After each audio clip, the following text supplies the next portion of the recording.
Nous allons devoir parler de l'assainissement de l'espace numérique en République démocratique du Congo.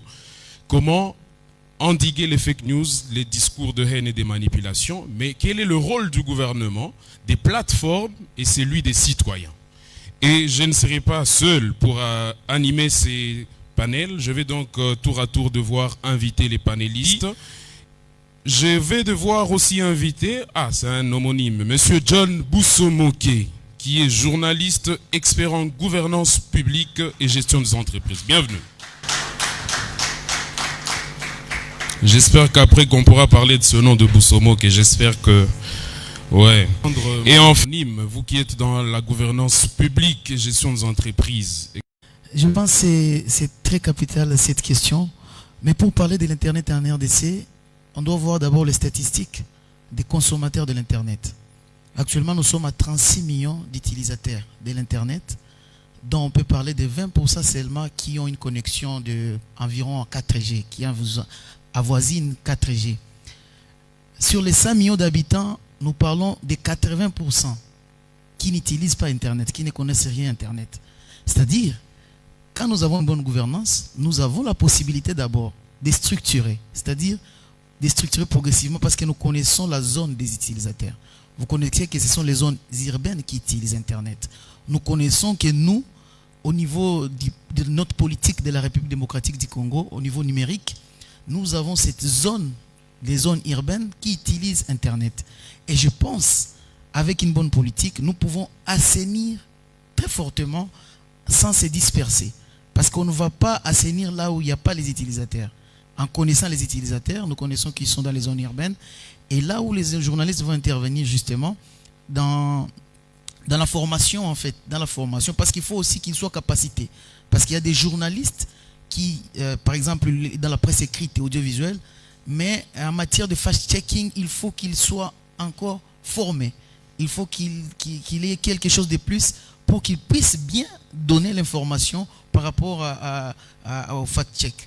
Donc, je pense que c'est possible d'assainir la République démocratique du Congo en ayant une bonne gouvernance, de localiser les zones qui utilisent Internet. Au-delà de la pédagogie, de la pénalisation, comment gouverner autrement avec Internet? Alors, c'est une question très complexe en République démocratique du Congo. Il faut savoir que nous avons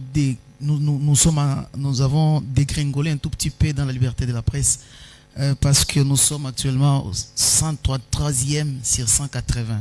Donc en 2024, nous avons donc en 2025 dégringolé un tout petit peu. Il faut savoir que la situation actuelle de notre pays peut parfois nous amener à un état aussi dire envers la liberté d'expression par rapport à la situation dans laquelle nous sommes en train de vivre.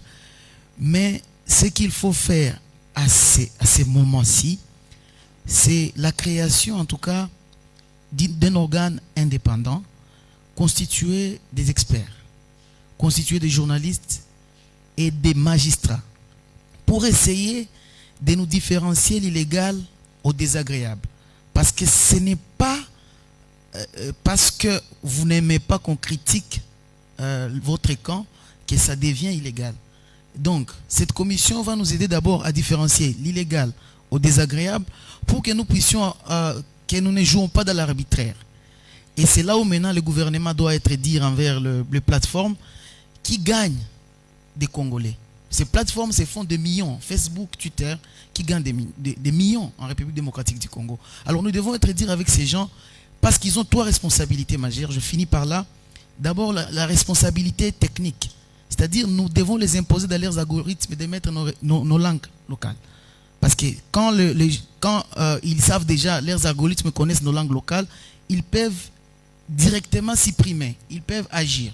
Deuxièmement, ils ont une responsabilité éthique. C'est-à-dire, ils doivent être transparents en nous disant, voici la politique, notre politique de publicité. Parce qu'il faut savoir que les publicités, ils sont payés pour les publicités. Et parfois des publicités qui peuvent entraver à la sensibilité des gens et plus tard même propager des fausses nouvelles. Et troisièmement, ils ont une responsabilité fiscale. C'est-à-dire, là je parle que les réseaux, ces plateformes doivent payer à la République. doivent payer à la République pour essayer de former encore sur les communicateurs, les leaders d'opinion, si le fake news. Et donc, nous devons exiger. C'est ça là où nous allons atterrir, quand nous allons exiger à ces plateformes de payer et créer, pourquoi pas, comme nous avons le professeur des droits ici, les pénaliser en quelque sorte dans la mesure du possible, parce que la Chine, la Russie sont des pays qui ont essayé de contenir, bon, pour ne pas tomber dans... il ne faut pas quand même restreindre la liberté d'expression, mais nous devons les imposer à un niveau où ils sont contrés, et même qui gèrent, ils savent, celui-ci a l'habitude de dire ceci, celui-ci a l'habitude de dire ceci, et là nous allons tomber dans la bonne gouvernance. Et je finis en disant que aujourd'hui l'État a l'obligation d'encourager tous ces fact-checkers qui sont en train de naître. Je vois Eleza, je vois Baloba qui... C'est le moment d'entretenir ces plateformes, parce que ce sont des plateformes qui vont être comme des ingrédients pour assainir en tout cas l'espace médiatique en République démocratique du Congo. Bien, merci, je considère cela comme votre conclusion. Monsieur John Boussomoke.